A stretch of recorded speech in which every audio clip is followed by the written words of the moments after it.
नमस्कार दोस्तों, mountain coaching classes में आप सभी का स्वागत है। आज की इस वीडियो में हम बात करते हैं बॉटनी से संबंधित, वनस्पति विज्ञान से संबंधित जितनी भी शाखा हैं उसके बारे में हम बात करते हैं। तो जो सबसे पहला क्वेश्चन है वो पूछा गया है, जीव विज्ञान जो बायोलॉजी जो शब्द है, बायोलॉजी शब्द का प्रयोग सबसे पहले किसने किया था? तो जो बायोलॉजी जो शब्द है उसका प्रयोग किया था लेमार्क और ट्रेविरेंस नामक वैज्ञानिक ने 1801 के अंदर। ठीक है, लेमार्क और ट्रेविरेंस नामक वैज्ञानिक ने कब करा था? 1801 के अंदर बायोलॉजी शब्द का सबसे पहले प्रयोग किया था। क्वेश्चन नंबर दूसरा पूछा गया है, जीव विज्ञान के जनक फादर ऑफ बायोलॉजी के नाम से किसको जाना जाता है? तो फादर ऑफ बायोलॉजी की बात करें तो वो अरस्तु हैं। कौन है? अरस्तु। इंग्लिश के अंदर होता है एरिस्टोटल। कौन होता है? एरिस्टोटल, अरस्तु जिसको हम कहते हैं। तो फादर ऑफ बायोलॉजी कौन है? अरस्तु को कहा जाता है। उसके बाद में अगर बात करें जंतु विज्ञान का जनक, अगर बात करता है जंतु विज्ञान का जनक, देखो बात करें बायोलॉजी की होती है दो ब्रांच, एक होती है बॉटनी, एक होती है जूलॉजी। ठीक है, जो बायोलॉजी है, जो जीव विज्ञान है, इसकी दो ब्रांच होती हैं। एक जंतु विज्ञान होता है, एक कौन सा होता है? जंतु विज्ञान होता है, और दूसरा होता है वनस्पति विज्ञान या पादप विज्ञान भी उसको हम कहते हैं। ठीक है, तो बायोलॉजी का कौन है? अरस्तु। इसी प्रकार से जो जूलॉजी होती है उसका भी जनक कौन होता है? अरस्तु। लेकिन जो वनस्पति जो शास्त्र है उसका जनक है थियोफ्रेस्टस। कौन है? थियोफ्रेस्टस। तो ये तीन बात आपको ध्यान में रखनी है। बायोलॉजी का जनक कौन है? अरस्तु। बायोलॉजी की दो ब्रांच हैं, एक जूलॉजी होती है, एक बॉटनी होती है। तो जूलॉजी जो होती है जंतु विज्ञान, उसका जनक भी कौन है? अरस्तु है। लेकिन जो पादप विज्ञान होता है, जिसके अंदर हम वनस्पति और पेड़ पौधों के बारे में पढ़ते हैं, तो उसका जनक कौन होता है? थियोफ्रेस्टस होता है। क्वेश्चन नंबर 5 है, चिकित्सा शास्त्र का जनक किसे कहा जाता है? तो अगर बात करें चिकित्सा शास्त्र तो वो है हिप्पोक्रेटस। चिकित्सा शास्त्र का जनक किसको कहा जाता है? हिप्पोक्रेटस को कहा जाता है। और कई बार क्वेश्चन आता है कि जो चिकित्सा के बारे में जो स्टडी करते हैं जो स्टूडेंट, उनको किसकी शपथ दिलाई जाती है? तो चिकित्सा शास्त्र के जनक की हिप्पोक्रेटस की शपथ उनको दिलाई जाती है। जो चिकित्सा शास्त्र के जो विद्यार्थी होती हैं उनको हिप्पोक्रेटस की शपथ दिलाई जाती है। क्वेश्चन नंबर 6 है, बॉटनी शब्द की उत्पत्ति किस भाषा से हुई है? तो जो बॉटनी शब्द है वो है ग्रीक वर्ड। ठीक है, आपको एक बात ध्यान में रखनी है, बायोलॉजी कौन सी है? बायोलॉजी, जिसको हम जीव विज्ञान कहते हैं, तो बायोलॉजी। ठीक है, बायोलॉजी की दो ब्रांच हैं, बायोलॉजी की दो ब्रांच हैं, एक जूलॉजी है, एक बॉटनी है। एक जूलॉजी है, एक बॉटनी है। ठीक है, तो अगर बात कर देना बायोलॉजी शब्द, जूलॉजी शब्द और बॉटनी शब्द, तो तीनों के तीनों शब्द ग्रीक भाषा के शब्द हैं। बायोलॉजी, जूलॉजी और बॉटनी, तीनों के जो तीनों शब्द हैं वो किस भाषा के शब्द हैं? तो ग्रीक भाषा के शब्द हैं। तो यहां पर जो हमारा आंसर रहेगा वो रहेगा ग्रीक भाषा। हिस्टोरिया प्लांटेरम, देखो बात आई है प्लांट की, प्लांटेरम, एक किताब का नाम है हिस्टोरिया प्लांटेरम। प्लांट मतलब वनस्पति विज्ञान। तो वनस्पति विज्ञान का जनक कौन है? थियोफ्रेस्टस। कौन है? थियोफ्रेस्टस। तो हिस्टोरिया प्लांटेरम पुस्तक किसकी? थियोफ्रेस्टस की है। क्वेश्चन नंबर 8 पूछा गया है, हिस्टोरिया एनिमेलियम, देखो किसका जिक्र आया है? एनिमेलिया, एनिमल के बारे में। एनिमल का अध्ययन किसके अंदर करते हैं? जंतु विज्ञान के अंदर, जूलॉजी के अंदर करते हैं। और जूलॉजी का फादर कौन है? अरस्तु हैं। तो हिस्टोरिया एनिमेलियम पुस्तक के लेखक कौन है? अरस्तु हैं। तो क्वेश्चन नंबर 7 पूछा गया है, हिस्टोरिया प्लांटेरम, तो प्लांटों का अध्ययन, पादपों का अध्ययन करते हैं वनस्पति विज्ञान के अंदर। वनस्पति विज्ञान का जनक है थियोफ्रेस्टस। तो हिस्टोरिया प्लांटेरम पुस्तक किसकी है? थियोफ्रेस्टस की है। हिस्टोरिया जो एनिमेलियम है वो किसकी है? अरस्तु की है। उसके बाद में क्वेश्चन नंबर 9 पूछा गया है, चिकित्सा शास्त्र के विद्यार्थियों को किसकी शपथ दिलाई जाती है? तो चिकित्सा शास्त्र के विद्यार्थियों को चिकित्सा शास्त्र के जनक की, फादर ऑफ, जो फादर है चिकित्सा शास्त्र का जो फादर है उसकी शपथ दिलाई जाती है। और चिकित्सा शास्त्र का जो जनक है वो कौन है? हिप्पोक्रेटस है। तो चिकित्सा शास्त्र के विद्यार्थियों को किसकी शपथ दिलाई जाती है? हिप्पोक्रेटस की शपथ दिलाई जाती है।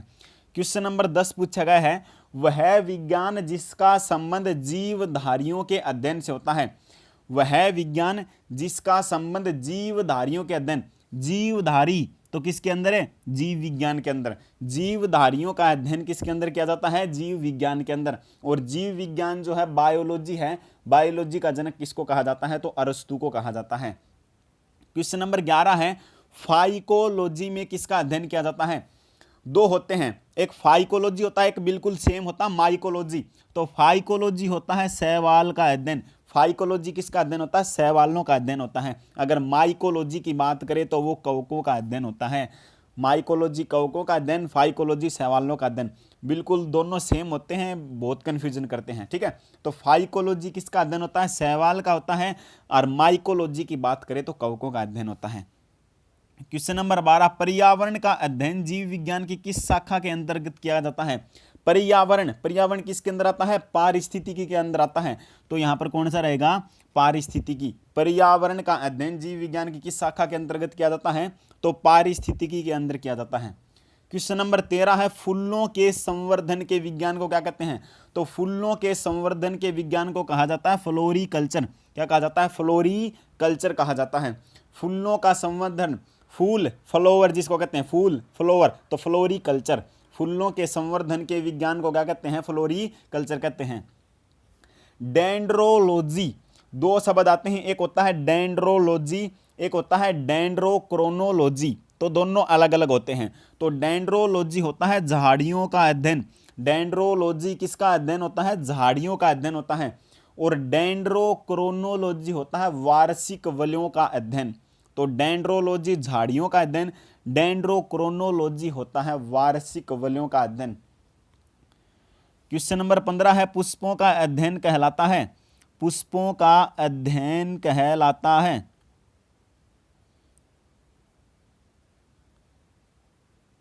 तो अगला क्वेश्चन है, पुष्पों का अध्ययन कहलाता है। पुष्पों का अध्ययन क्या कहलाता है? तो जो पुष्पों का जो अध्ययन होता है वो कहलाता है एंथोलॉजी। पुष्पों का अध्ययन क्या कहलाता है? एंथोलॉजी कहलाता है।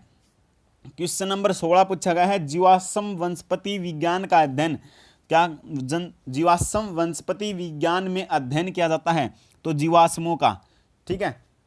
लेकिन कई बार जो है ना इसका दूसरा क्वेश्चन आ जाए ना,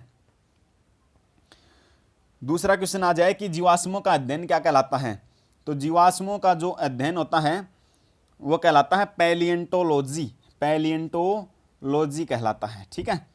अगला क्वेश्चन है, वनस्पति संवर्धन से संबंधित विज्ञान की शाखा को क्या कहते हैं? तो वनस्पति, वनस्पति का होता है हॉर्टिकल्चर। हॉर्टिकल्चर जिसके अंदर हम बागवानी करते हैं। तो वनस्पति संवर्धन से संबंधित विज्ञान की शाखा को क्या कहते हैं?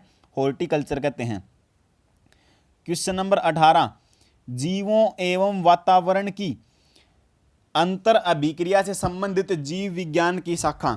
देखो जिसके अंदर जीव भी हो और वातावरण भी हो तो वो कौन सा कहलाता है? पारिस्थितिकी। क्या कहलाता है? पारिस्थितिकी। पारिस्थितिकी के अंदर होता है। जिसके अंदर जीव भी हो और वातावरण के बीच में जो है अंतर अभिक्रिया से संबंधित जीव विज्ञान की शाखा क्या कहलाती है? पारिस्थितिकी कहलाता है। क्वेश्चन नंबर 19 पूछा गया है, वनस्पति विज्ञान की वह शाखा जिसमें शैवाल का अध्ययन किया जाता है। तो अभी बताया था शैवाल का अध्ययन क्या होता है? फाइकोलॉजी। कवकों का अध्ययन क्या होता है? माइकोलॉजी। कवकों का अध्ययन क्या होता है? माइकोलॉजी होता है। अगला क्वेश्चन पूछा गया है, सिल्वीकल्चर वनस्पति विज्ञान की वह शाखा जिसमें वर्णन होता है। तो सिल्वीकल्चर के अंदर होता है वन के विकास की, ठीक है। वन के विकास के विज्ञान की शाखा को क्या कहते हैं? सिल्वीकल्चर। वन के विकास से संबंधित जो शाखा है उसको हम नाम देते हैं सिल्वीकल्चर नाम देते हैं। क्वेश्चन नंबर 21 पूछा गया है, स्पर्मोलॉजी में किसका अध्ययन किया जाता है? तो जो स्पर्मोलॉजी होता है इसके अंदर बीजों का अध्ययन किया जाता है। बीज से संबंधित जो शाखा होती है, बीज के अध्ययन से संबंधित जो शाखा होती है उसको हम कहते हैं स्पर्मोलॉजी कहते हैं। अगला क्वेश्चन पूछा गया है, एग्रोस्टोलॉजी। एग्रोस्टोलॉजी, एग्रोस्टोलॉजी जो होता है उसके अंदर हम अध्ययन करते हैं घासों का अध्ययन। तो जो घासों का अध्ययन कहलाता है वो होता है एग्रोस्टोलॉजी। क्वेश्चन नंबर 23 है, पिडोलॉजी में अध्ययन किया जाता है। तो जो पिडोलॉजी होती है वो होती है भूमि का अध्ययन।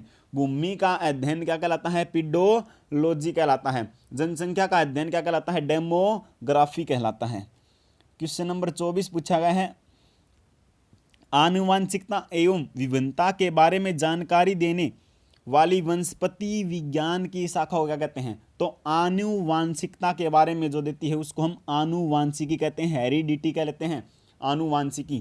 क्वेश्चन नंबर 25 है, पौधों को नाम देने वाली विज्ञान क्या कहलाती है?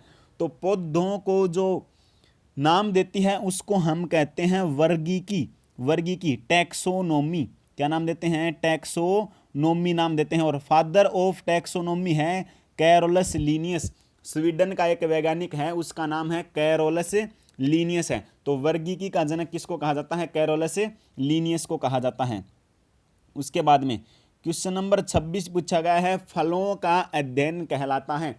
तो जो फल होते हैं फलों का अध्ययन कहलाता है पोमोलॉजी, पोमोलॉजी। पिडोलॉजी होता है भूमि का अध्ययन, एंथोलॉजी होता है पुष्पों का अध्ययन, एंथोलॉजी कहलाता है। स्पर्मोलॉजी होता है बीजों का अध्ययन, स्पर्मोलॉजी कहलाता है। क्वेश्चन नंबर 27 है, पराग कणों का अध्ययन कहलाता है। तो पराग कणों का अध्ययन जो होता है वो कहलाता है, पराग कणों का अध्ययन कहलाता है पैलिनोलॉजी, पैलिनोलॉजी होता है। जो पोलन ग्रेन होते हैं, जो पराग कण होते हैं, पैलिनोलॉजी। क्वेश्चन नंबर 28 है, संसार में पौधों के वितरण का अध्ययन, पौधों के वितरण का अध्ययन, पौधों के वितरण का अध्ययन होता है फाइटोजियोग्राफी। पौधों के वितरण का अध्ययन क्या कहलाता है? फाइटोजियोग्राफी कहलाता है, फाइटोजियोग्राफी कहलाता है। क्वेश्चन नंबर 29 पूछा गया है, साग सब्जी उत्पादन करने वाले पौधों का अध्ययन। तो जो साग सब्जी उत्पन्न करने वाले पौधों का अध्ययन कहलाता है ओलेरी कल्चर। क्या कहलाता है? ओलेरी कल्चर कहलाता है। वार्षिक वलयों का अध्ययन डेंड्रोक्रोनोलॉजी, आपको पीछे बताया था, एक डेंड्रोलॉजी होता है, एक डेंड्रोक्रोनोलॉजी होता है। तो डेंड्रोलॉजी होता है झाड़ियों का अध्ययन और जो डेंड्रोक्रोनोलॉजी होता है वो होता है वार्षिक वलयों का अध्ययन। और वार्षिक वलयों को गिन करके, एनुअल्स रिंग्स को काउंट करके पौधे की आयु का पता लगाया जाता है। क्वेश्चन नंबर 31 है, सजावटी वृक्ष तथा झाड़ियों के संवर्धन से संबंधित अध्ययन कहलाता है। जो ओर्नामेंटल जो प्लांट होते हैं जिनका प्रयोग सजावट के लिए किया जाता है तो उनका अध्ययन कहलाता है आर्बोरिकल्चर, आर्बोरिकल्चर कहलाता है। ठीक है, आर्बोरिकल्चर कहलाता है। क्वेश्चन नंबर 32, पौधों की आंतरिक संरचना का अध्ययन। आंतरिक संरचना दो चीज होती है, एक एनाटॉमी होता है जिसको हम शारीरिकी कहते हैं, एक मोर्फोलॉजी होता है जिसको हम आकारिकी कहते हैं, बाहर से जो देख के बताते हैं। ठीक है, तो आंतरिक मतलब अंदर की संरचना का अध्ययन तो क्या कहलाता है? एनाटॉमी, जिसको हम नाम देते हैं शारीरिकी। तो आंतरिक संरचना का अध्ययन शारीरिकी होता है और बाहरी संरचना का अध्ययन जिसको हम मोर्फोलॉजी कहते हैं तो वो आकारिकी होता है। क्वेश्चन नंबर 33 है, पादप विज्ञान की शाखा कवक शास्त्र में किसका अध्ययन किया जाता है? तो जो कवक शास्त्र होता है जिसको हम फंजाई कहते हैं, ठीक है, फंजाई, तो वो क्या होती है? फफूंद होती है, फंगस होती है। ठीक है, फंगस, फफूंद होती है। कवक शास्त्र अगर कहते हैं ना कवकों का अध्ययन क्या कहलाता है? तो माइकोलॉजी। शैवालों का अध्ययन क्या कहलाता है? तो फाइकोलॉजी। उसके बाद में क्वेश्चन नंबर जो है ना 34 पूछा गया है, एग्रोफोरेस्ट्री। एग्रोफोरेस्ट्री मतलब एग्रीकल्चर, कृषि के साथ में फॉरेस्ट लगाना। ठीक है, एग्रोफोरेस्ट्री तो कृषि के साथ साथ उसी भूमि पर काष्ठीय 12 वृक्ष लगाना क्या कहलाता है? एग्रोफोरेस्ट्री। एग्रोफोरेस्ट्री, एग्रो का मतलब जो है ना कृषि से, फॉरेस्ट का मतलब जो है ना जो पेड़ पौधे होते हैं जो काष्ठीय उनसे, तो कृषि के साथ साथ उसी भूमि पर काष्ठीय 12 वृक्ष लगाना क्या कहलाता है? एग्रोफोरेस्ट्री कहलाता है। क्वेश्चन नंबर 35 पूछा गया है, वन वृक्ष संवर्धन किसका अध्ययन है? वृक्ष संवर्धन तो वृक्षों एवं वनस्पति की खेती का अध्ययन क्या कहलाता है? वृक्ष संवर्धन कहलाता है। वृक्षों एवं वनस्पति की खेती का अध्ययन क्या कहलाता है? वृक्ष संवर्धन कहलाता है। क्वेश्चन नंबर 36 पूछा गया है, जीव द्रव्य के पृथक्करण एवं संयोजन से संबंधित वनस्पति विज्ञान की शाखा क्या कहलाती है? जीव द्रव्य जो होता है जिसको हम प्रोटोप्लाज्म कहते हैं, प्रोटोप्लाज्म को जो ना बाहर निकाल करके उसके संयोजन से संबंधित जो वनस्पति विज्ञान की शाखा होती है उसको हम कहते हैं टिश्यू कल्चर। कौन से कल्चर है? टिश्यू कल्चर होता है। आज का लास्ट क्वेश्चन है क्वेश्चन नंबर 37, निम्नलिखित में से कौन सा सही सुलेमित नहीं है? तो निम्नलिखित में से कौन सा सही सुलेमित नहीं है? देखो, फूलों का अध्ययन, फूलों की खेती फ्लोरिकल्चर कहलाती है। फसलों की खेती एग्रोनोमी, फसल एग्रो, तो फसलों की खेती एग्रोनोमी। ऑप्शन डी है फलों की खेती पोमोलॉजी। सब्जियों की खेती यहाँ पर सही नहीं है, तो सब्जियों की खेती कहलाती है ओलेरी कल्चर। सब्जियों की खेती क्या कहलाती है? ओलेरी कल्चर कहलाती है। तो इस वीडियो में इतना ही। अगर वीडियो अच्छी लगे तो लाइक करें, शेयर करें और हमारे चैनल को सब्सक्राइब करें। धन्यवाद।